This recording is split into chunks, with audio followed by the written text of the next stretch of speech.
ब्रह्म ऋषि योगी सम्राट श्री देवराह बाबा योग जगत की बहुत बड़ी शक्ति हैं। वे जहाँ भी रहते, उनके आसपास रहने वाले भयानक सर्प, खतरनाक जंगली जानवर, सब के सब वैर भाव त्याग करके आपस में मिलजुल कर रहते थे। बाबा की अहिंसा सिद्ध थी। इसी कारण बड़े से बड़े हिंसक प्राणी भी अपनी हिंसा वृत्ति त्याग देते थे। वृंदावन में यमुना किनारे स्थित बाबा के दिव्य आश्रम में आज भी ऐसा देखा जाता है। वहाँ के पशु पक्षी और सर्प भी आश्रम में रहने वाले निवासियों के साथ मिलजुल कर रहते हैं। वे किसी को नहीं काटते और न ही कोई हानि पहुंचाते। ऐसी ही एक घटना उत्तर प्रदेश राज्य के देवरिया जिले की है, जहां श्री बाबा का मचान सरयू नदी के पास में ही लगता था। उस समय बाबा के मचान के आसपास घने वृक्ष हुआ करते थे और वहां पर रहने वाले पशु पक्षी भी बाबा की सेवा में लीन रहा करते थे। वहां से लगभग 9 मील दूर पास के ही एक गांव में एक छोटे बच्चे को काली नाग ने काट लिया। पूरे गांव में शोक की लहर दौड़ गई। बालक का इलाज कराने के लिए काफी दूर दूर से वैद्य बुलाए गए, लेकिन तब तक देर हो चुकी थी। वैद्यों ने बालक को मृत घोषित कर दिया। उसी रात संतों की एक टोली उस गांव से होकर निकली। संतों ने जब ये शोक का स्वर सुना तो वे उस गली की तरफ गए जहां वो बालक मृत पड़ा हुआ था। पूरी घटना जानने के बाद वहां साधु संतों ने उनके परिवार वालों को ढांढस बढ़ाया और कहा कि आप लोग चिंता मत करो। यहाँ से लगभग 9-10 मील दूर सरयू के ही किनारे एक मंच पर एक दिव्य संत रहते हैं। वे जटाजूटधारी महात्मा श्री देवराह बाबा हैं। अगर उनकी कृपा हो जाए तो तुम्हारा बालक वापस जिंदा हो सकता है। अतः शीघ्र अतिशीघ्र आप लोग इस बालक के मृत शरीर को बाबा के पास ले जाएं। ऐसी बात सुनकर बालक के पिता बाबा के पास चलने को तैयार हो गए और रात में ही लगभग सारा गांव उस बालक के मृत शरीर को लेकर देवराह बाबा के आश्रम की ओर चल दिया। सुबह लगभग 6 बजे ही सारा गांव बाबा के आश्रम पहुंचा। श्री देवराह बाबा उस समय ध्यान में मग्न थे। रोने के शब्द को सुनकर बाबा का ध्यान खुला और उन्होंने बड़े प्रेम से पूछा, क्या हुआ भक्त, क्यों इतनी अशांति मचा रखी है?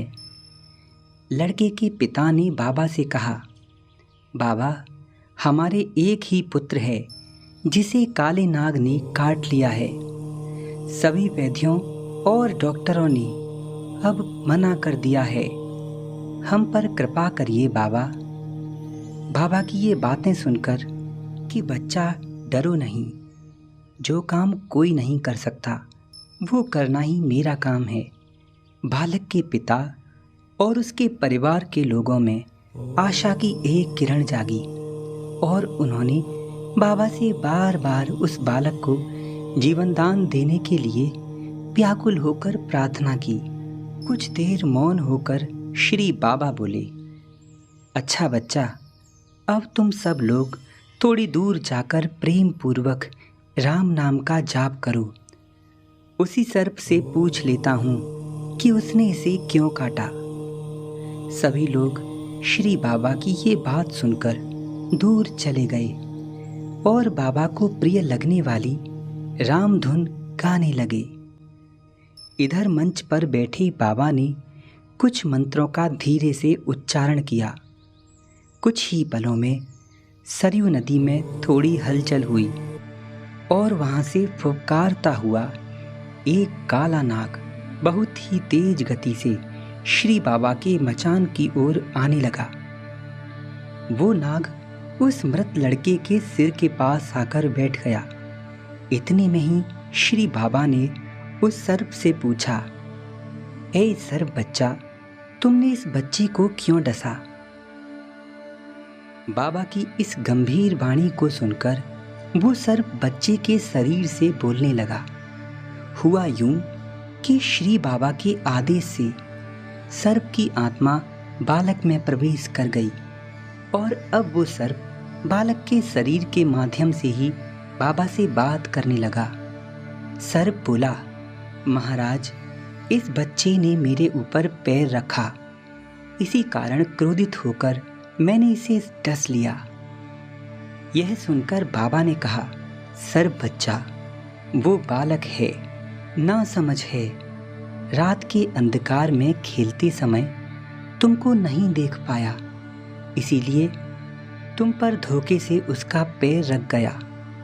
पर तुम तो समझदार हो बच्चा, तुमने इस नादान बच्चे को काटकर ये पाप क्यों किया?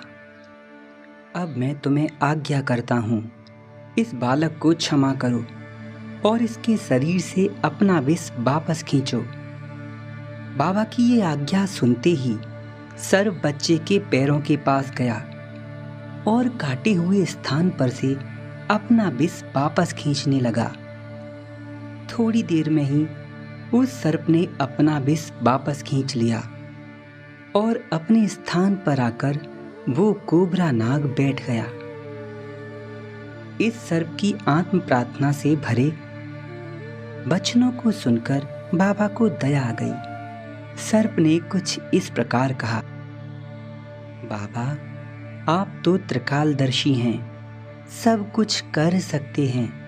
महाराज, मुझको इस सर्प योनि से मुक्त कर दीजिए।" सर्प की इन बातों को सुनकर श्री बाबा ने हंसते हुए कहा, "सर्प बच्चा, तुम पर मेरी दया है।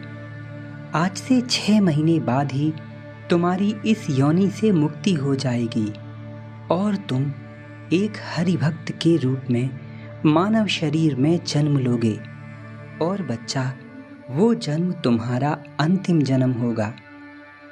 इसके बाद तुम अपने संपूर्ण कर्म बंधनों से मुक्त होकर प्रभु के परम धाम को जाओगे। अब तुम अपने स्थान पर वापस जाओ, असीम दया है बच्चा।" बाबा की ये आज्ञा सुनकर वो सर्प सरयू नदी में ठीक वैसे ही वापस लौट गया और सरयू जी की बहती तेज धारा में फिर से अदृश्य हो गया। इस घटना के बाद ही श्री देवरा बाबा मचान से नीचे उतरे और उस मृत पड़े बच्चे के पास आकर उसकी ओर देखकर बाबा बोले, "बच्चा, सोया क्या है? चल उठकर राम राम जप।"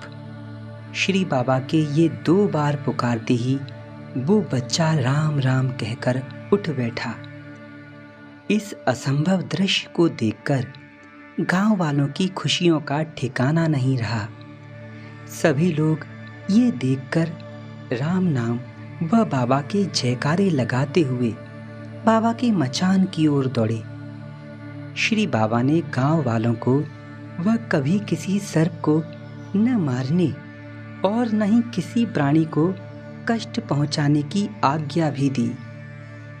आज भी वृंदावन में यमुना जी के किनारे स्थित श्री देवरा बाबा के आश्रम में कई सर्प घूमते हुए दिखाई दिए हैं, परंतु उन्हें मारा नहीं जाता, बल्कि सुरक्षित दूर शांत जंगलों में छोड़ दिया जाता है। मित्रों, बाबा कहते हैं, अहिंसा प्रतिष्ठायाम तत्सन्निधो वैरत्याजय। जब प्राणी में पूर्णतः अहिंसा व्याप्त हो जाती है तो उसके आसपास रहने वाले हिंसक से हिंसक पशु भी अपनी हिंसावृत्ति त्याग देते हैं। इस वीडियो से हमें ये शिक्षा मिलती है कि परमात्मा सर्वसमर्थ हैं, वे कुछ भी कर सकते हैं। इसीलिए हमें अपने सब कामों में उन्हीं की शरण लेनी चाहिए, उन्हीं की बार बार प्रार्थना और भक्ति करनी चाहिए, ताकि संकट आए तो भी सर्वसमर्थ परमात्मा हमारी रक्षा करें। राधे राधे।